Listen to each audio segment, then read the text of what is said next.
Hey, welcome into the Mystery Fifth Hour, along with Lance Taylor, Jim Dunaway. I'm Ryan Brown. We're about to break down the final season of Ozark. Rockstar's not with us because he's got a baby that cries all the time, so he hasn't been able to see it. So we've just plodded on without Rockstar. Yeah, some people believe this is one of the greatest dramas of all time. I would consider drama, maybe a little dark comedy in there.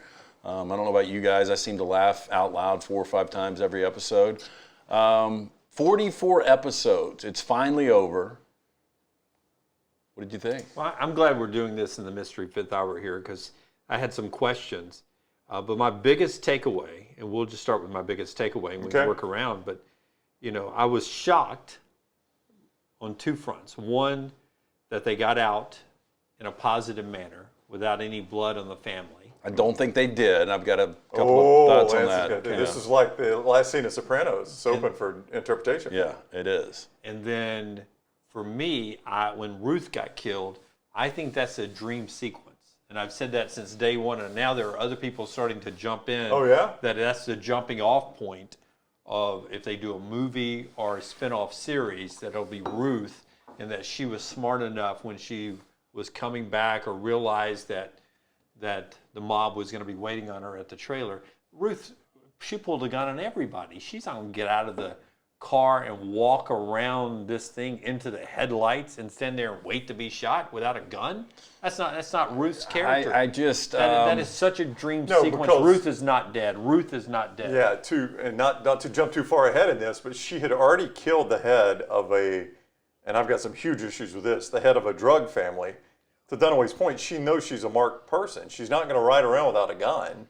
So, yeah, I didn't like that scene I don't think Ruth really necessarily cared about living. She was pretty reckless. I mean, she really was. I mean, I know she was just building a house, but I don't know if that was really the thought. For her going after Javi, and by the way, so when part 1 of season 4 ends, it is after Wyatt and Darlene are murdered. Ruth, we can tell, has gone nuts, and she's going after Javi. I was shocked that it was episode 1 of the second part of season 4. Well, they put it in the trailer. I mean, they showed it in the trailer, except it was her envisioning doing it, but you knew she was. But I think once she crossed that line, like her whole entire family was wiped out. I think she was like, "F it, man, I'm taking this guy out. I don't care the repercussions that come with that." But it seemed like she had gotten a best friend or whatever back from South Florida to come back, and they were, living together. Which a weird storyline too. They were living together, building a dream. I mean, did you guys even know who she was when she went to visit her? I had to think about it. I was like, I've seen this person somewhere before.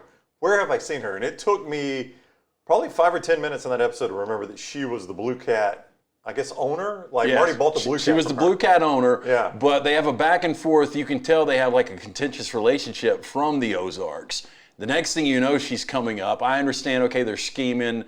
She's in on this money play, but now they're watching TV, eating popcorn, and they're best friends. I mean, there were so many holes in these final episodes. Yeah, that includes your part where the girl he's talking about, the Blue Cat owner, climbs on top of the trailer and takes down a mob head, basically. Yeah. She takes down the most ruthless killer on that show, the guy that has killed everybody on the show, and she drops him with a hunting rifle. Yeah. Like, I mean, they didn't even bother to insult us with a backstory like she's been a hunter her whole life and her dad used to take her hunting and stuff. They didn't even bother to insult us with that. They're like, we're just going to let her climb up in a rainstorm with a hunting rifle and kill this guy. 2 shots, this dude's done. Hits him, wounds him first shot, and then puts him down on the second shot. Ruth's talking her through it. That's right. Make sure you breathe now. Don't forget to breathe before you pull the trigger. Like that. Well, and Camila to get involved, Omar's sister, who wants really nothing to do with the family business. Until she does. Until she does. And then she becomes ruthless over the top. Okay, so here's the way I think. We had the envelopes. Where are the envelopes? I'll the go get envelopes. them. I'll go get them. You're wired. That's okay. Go get them. It's okay. My top left drawer. Top left drawer. Okay, There's we're 3 gonna of get them. all right. So let me quickly say before we get into the envelopes. This is the Mystery Fifth Hour. This is the Mystery Fifth Hour. Is what Jim wants me to quickly say. Mystery Fifth Hour is we look back at Ozark. I hated Ruth killing Javi the way it happened. There is zero chance a Mexican drug lord is going to walk into an office, even of an associate, without henchmen or bodyguards. No doubt. He strolls in by himself in the middle of the night and she just, kills it. Yeah. And then 21-year-old hick who's never killed anybody, that's right. I don't think. she puts a bullet in him, and he's at least got a driver that's driven. He didn't drive himself to that building. He didn't take an Uber. This is a Mexican drug lord. I mean, somebody's going to say, hey, he didn't come back out of the building. What has happened? Yeah, and there if somebody hears a shot in that building, I'm going to assume security's going to come by. I know it's the middle of the night, but there's got to be somebody in But there. still, some Yeah. security. Yeah. Do you want yours or do you want somebody else's? Why don't we each read? Let's each read each other. Well, So we can't read LT's writing. I Who can are we read kidding? LT's writing. I'll figure it out. Mine was simple. right. Okay. I'll read You yours read first. mine first because I thought for sure Yeah. For that those this that- is the way this season would end. For those or that the don't know, series. we sealed up before That's we right. watched it the way we thought the series was in. Before we even watched episode 1 of the That's final right. groups here. All right, so here's how Lance thought it would end. Marty, Wendy, Charlotte, and Jonah all die in a car wreck driving back to Chicago after all the debts have been settled. It was close. I thought they had tied it up. So I don't know, was it episode? We saw the car wreck early. Yeah, so no, you saw the car wreck was the first episode of season 4, part 1. Right. And then it just showed the car upside down, Yep. and then it went into that season. So I think it was the episode before the finale when they get in the car wreck, the actual car wreck. Yeah. And it looks like only Wendy's dead, but they all survive it unscathed. My question is, why even involve that part of the storyline? Yeah, I guess it was their way of bringing the family back together. They knew the family was fractured, and it wasn't just going to naturally heal. So you got to have that near-death experience where we all evaluate life without each other, right? I mean, I think it's a little forced. I'm with you. For everybody to Just live. because they go through so much shit to begin Yeah, I with. know. Now we need a car that flips, and the chances of everybody surviving that is Pretty slim low. to none. Good commercial for Honda. Was that a Honda? I It's a think it Honda was, minivan. yeah. Good commercial for that. Read Very mine safe. because it plays off of that well. Here's Okay. what, because I This is factor, Dunaway's. I factor in the car accident as well, and I thought it was going to be a pretty significant moment was the car crash. Yeah, you're going to love mine. That is Very so fun. good handwriting on Dunaway. Dunaway's got the best penmanship on the show. I believe Marty and Ruth team up to kill off evil Wendy, so the kids and them are forever safe. Well, what does that have to do with the car? I thought when the car flipped over that would be an opportunity for Marty to look into the car, see her strapped in, can't get out, help me get out. Maybe the car's caught on fire or something. And Marty go ahead and looks at the kids, and the kids almost nod and give the thumbs up. Go ahead and kill mom. Wow, And they this off could in be front. Sopranos-like, where Christopher Montalsante and Tony Soprano get in the car wreck, and Tony chokes him out. Yeah, I thought it would be something like that. Brown says, I've got 3 things I thought would happen here. You'll love these. Brown thought the kids were going to die in the car crash. Yeah, I thought what would happen is it looked like everybody was out and they were going to exit unscathed, and this was the writer's way of saying you're not going to get through this unscathed. You're going to lose your kids. You've essentially lost them and got them back now. I think that would have been a great way to end it. Yeah, I agree. And a lot of people were really upset that something didn't happen to the family. His second point, Ruth kills Javi. That was in the trailer. That was in the trailer. But I it took did a happen. freebie there, yeah. And then I think this is very smart of you. I thought this was coming eventually. Wendy leaves Marty for Navarro. I mean, there was something creepy about their relationship the entire way. That was so, why did they even put that in there? I don't know. Like the phone calls leading up. All right, so the scene in the mall where he basically says, when Marty's not home and you're cooking dinner, think about me. It was a weird come on to Wendy Bird. But their phone calls before that, you could tell there was some sort of sexual tension between them. I thought there was some tension. I think there was something to another example of how Wendy was in control of the family, because Wendy did call all the shots, and it's like Marty just fell in line, and Wendy became really evil. And I think at the end of the show, the evil people ended up being the Birds. They weren't unscathed, and here's why. First of all, with Ruth getting knocked out, they're going to be investigating that. The Birds are known as the she's a casino owner. the crime family in town now. She's a casino owner, and she's died unexpectedly. Who's the first person you're going to look at? The person she took the casino from, right? Yeah, but you're just assuming they're going to find that body. And that body's not going to end up back in Mexico. Could be at the bottom of the pool with the other guy. One of the worst characters in the entire show, Mel Saddam, the did not stand detective him. from Chicago. So he finally gets his job back with the Chicago PD. Great line, by the way. Oh yeah, Great line. with the judge. Yeah, when they're no, the judge is funny, but when they're at the that's the judge, right? That's got to get him the job back. They're at the mill, and he goes, I have always dreamed of sailing a boat from on Lake Michigan from Michigan to Wisconsin. Only one problem, I ain't got a boat. And then he just starts eating. That's such a good line, yeah. Okay, but so Mel finally gets his job back. All he wanted was to be back after doing this weird investigation to begin with.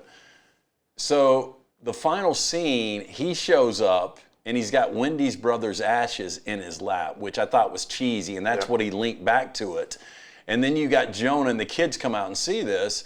And then, by the way, I think they ripped The Sopranos off going to the fade out black, all black ending there. You hear the gunshot, you hear the ceramic break, so you know Jonah has gone to he's already on the dark side, but he now is 100% in the family. But they kill off him.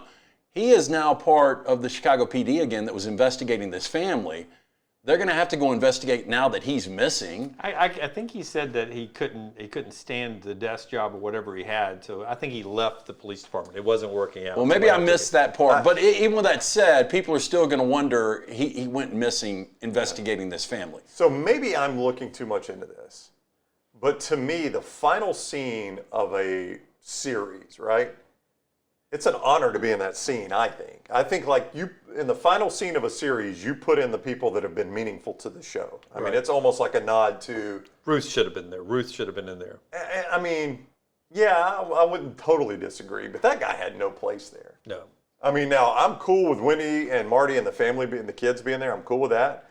But that guy was just this tacked-on character that was really annoying. Yeah, and he didn't come on until the fourth season. Yeah, he was just tacked on to the end of the show. I just can't believe they gave him the honor of being in the actual final scene of the entire series. Well, and look, and the whole thing was really unbelievable. I thought there were believable moments. It was such a good series for 3 years. Season 1 was great. Season 2 was good. Season 3 was great. But there was only one way this was going to end for the Birds. It was the prison or the morgue. Yeah. And that's it. I mean, it's that simple. And that's why I think money grab, I think there's going to be some kind of spinoff. I disagree with your dream sequence. I think it's going to be back the Birds getting investigated. If Jason Bateman will sign back on. Laura Linney will. I don't think she's got a ton of options. I don't think Bateman will sign back on. I don't think it'll be a Ruth and the kids spinoff is what I think it'll be. Maybe so. It did have a little bit of a Godfather ending, and understand where I'm coming from here. At the end of Godfather, now that you've seen it, you'll understand this, where Michael has been sucked into the family, right? Yeah. She sees him through the door. They're kissing the ring, and then they close the door and basically saying, he's the boss now, and you're on the side where you're not going to know everything's happening.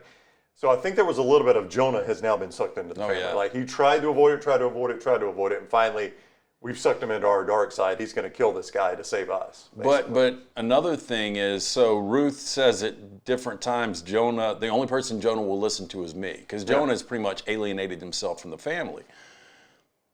They don't know Ruth is dead yet. Jonah and Charlotte don't. That's so right. how pissed are they going to be? And they're going to track that back to Marty and Wendy too. There's a lot of open ends still for me. It just wasn't nicely tied up, which maybe it shouldn't be, but if you send them to prison or you kill off the whole family, then it's nicely tied up. You assume that Jonah shot the detective and didn't You shoot hear Wendy. ceramic. Yeah, you do hear ceramic. I noticed that too, because I went back and rewound it, and I'm like, whoa. What really happened here? But you do hear the shatter. Or at least I think you do. It's funny you said that, because we hadn't really talked a lot about that, but I heard the same thing. Yeah. Which I guess is why he's holding the goat. So yes on a new movie, yes on I don't know. a spin-off series. That's popular now, is to do a little movie. I mean, Bateman's at the top of his game right now, really. He can do about anything he wants. Yeah, like, I agree with you on Laura Linney, though she is a phenomenal actress. She is. The scene on the courthouse steps where she's begging, by the way, another annoying character is the guy from The Waltons, the dad. John Boy. Yeah, can't stand John Boy. I didn't need that whole scenario. But her scene on the courthouse steps begging him not to take the kids is just, her pinnacle of acting in this series was right after her brother gets killed. And she's in the van having a meltdown. And then on the steps begging her dad not to take the kids. I mean, that is just phenomenal acting. Yeah, she's been really good. Nominated for multiple Academy Awards before. But with Bateman being an executive producer, man, this could be a money grab, though. And I don't know how much more money he needs, but I mean, he directed a lot of those in the last episode, or last I season. just wonder if he realizes now how many loose ends there are on this thing. Because it was a great show, and now I consider it a good show. Yeah, I agree.